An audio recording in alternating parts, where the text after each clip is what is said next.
Tu história nasce fora de um sonho. Ora, com mais gente de uma organização tem o mesmo sonho, e a organização tem que percorrer para esse sonho virar realidade. À tarde, nós estamos para junto aqui dentro de um sonho, de um edifício que está um sonho de OPA. E pouco a pouco, está virando realidade. Esse aqui é um sonho que no começo a transformar seu mês em uma espera. Que o Hope viaja estava tendo inconveniência. Do que sei, nós vamos ter a UO aqui realizando um sonho de OPA por debaixo da AIA. Toda inconveniência não há estroba nós não give up, nós não entregar. Para sobre a força de uma organização, é membro não. É membro não está fazendo uma organização vira um êxito.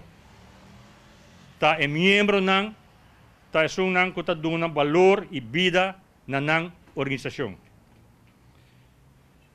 Dia 13 de agosto, ano passado, nossa firma é traspasso de terreno na notário.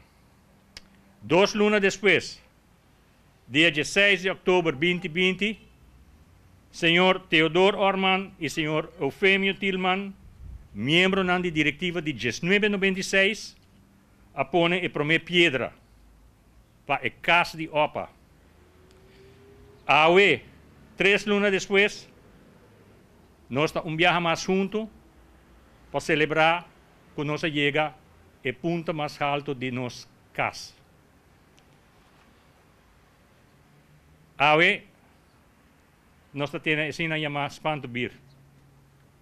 Segundo mim, essa aqui é uma cerimônia de costume que nós heredamos fora do holandês.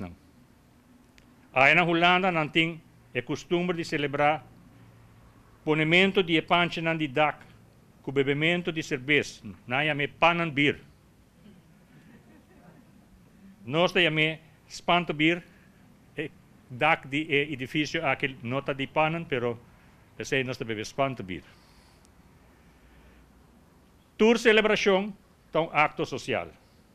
Um momento para compartilhar alegria. A celebração de Avetari não somente é um reencontro com nossos amigos, pero também um reencontro com a história de OPA. Por motivo aqui me quero agradecer vosso tour para celebrar junto com a diretiva parte de um sonho que está virando realidade e que está dando-nos esperança para um melhor futuro para os membros.